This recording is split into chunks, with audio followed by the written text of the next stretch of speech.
that the Holy Prophet Muhammad sallallahu alaihi wasallam was mentioned by name in the Bible. I have read the Bible through many times, and others such as I have read it many more times. What has happened is this: the Old Testament, according to Christian authorities, was preserved in the Hebrew language. In the Old Testament, in the Song of Solomon, chapter 5, verse 16, in the Hebrew language, it reads, Hikko mamittakin vi kullo Muhammadim zahdudi vi zahra'i bainat Jerusalem. Song of Solomon, chapter 5, verse 16. The word Muhammadim is Muhammad, im, I-M-im. Im is a plural of respect in Hebrew. You see the first verse of the Bible, book of Genesis, chapter 1, verse 1.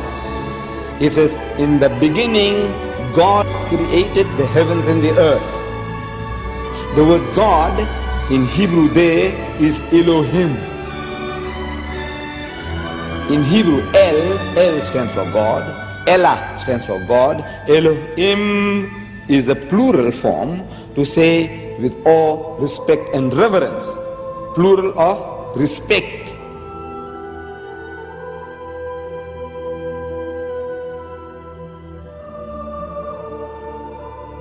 The word is there in the Hebrew language. In the original, what they call original, it's there. But they have translated that in English as altogether lovely. So this beloved of mine is altogether lovely, says Solomon.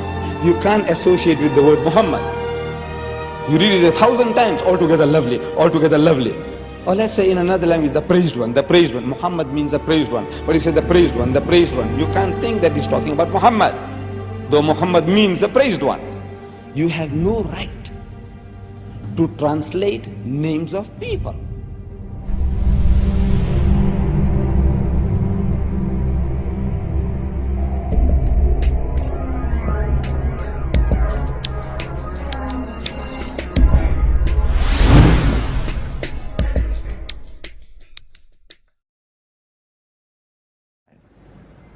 إذ قالت الملائكة يا مريم إن الله يبشرك بكلمة منه اسمه المسيح عيسى بن مريم. The story of Jesus' birth is narrated in vivid detail in the Quran. As in the Bible, an angel tells Mary she is pregnant despite being a virgin. But the story of what follows then changes completely. In the Bible, Mary's role is limited to the passive mother of Christ. The Quran gives accounts of her ancestry, her birth, her childhood in the Temple of Solomon, and as mother of Jesus. She's the only woman mentioned by name in the Quran.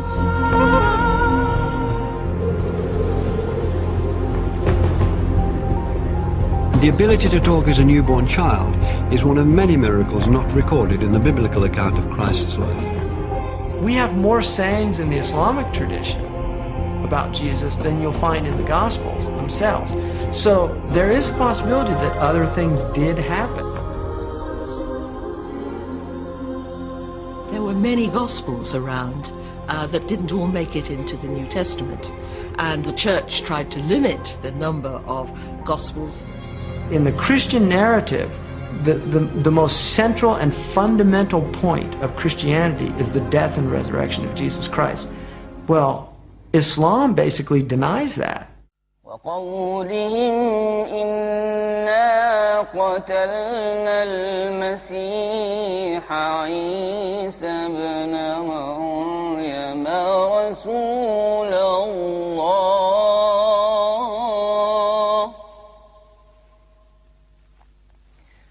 وما قتلوه وما صلبوه ولكن شبه لهم.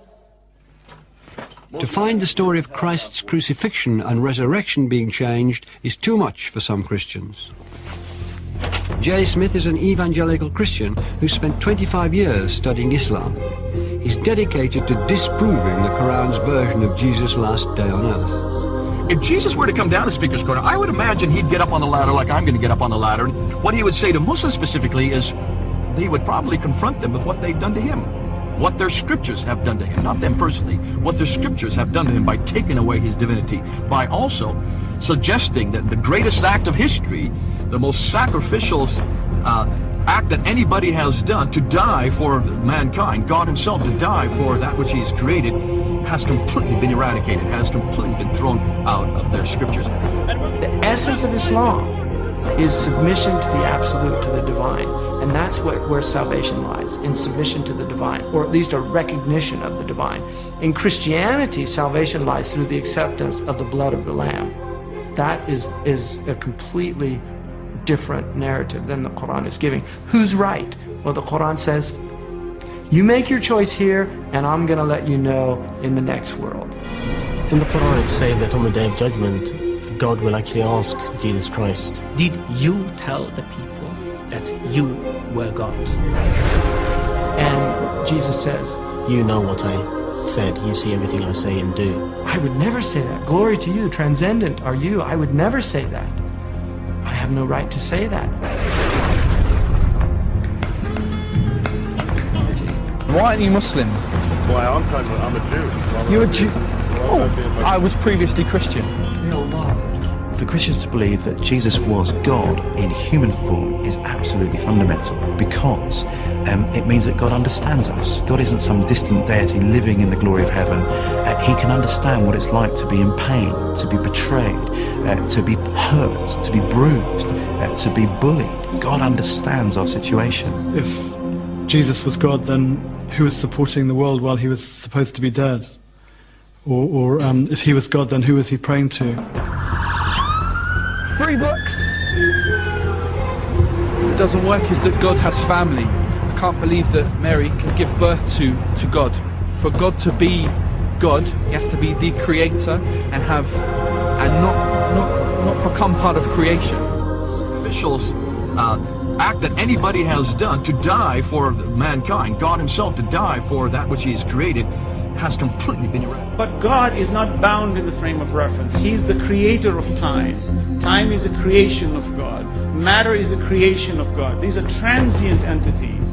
Transient entities cannot come into existence by themselves. So when we talk about frame of reference, we must clearly understand that every time we ask questions about God in time, knowing the future, we have to be very careful in how we're defining this terminology. For God's knowledge of the future, of my future, is absolute in his domain. He knows everything, but he's not bound in the time where he is experimenting himself, for he's not bound in space, time, or matter. Those are created entities which he has put into it. So for me to put him into it would be also very wrong.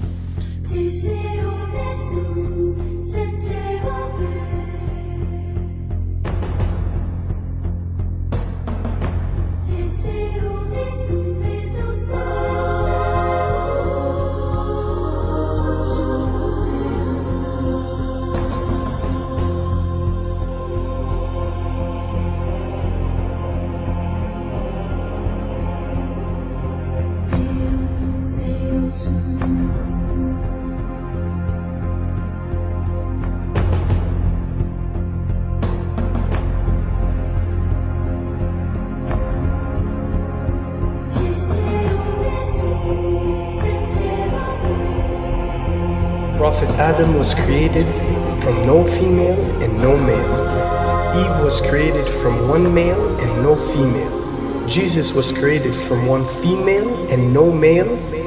And all of us have been created from one male and one female. These are 4 examples for us to benefit from, to understand the divinity of our Creator.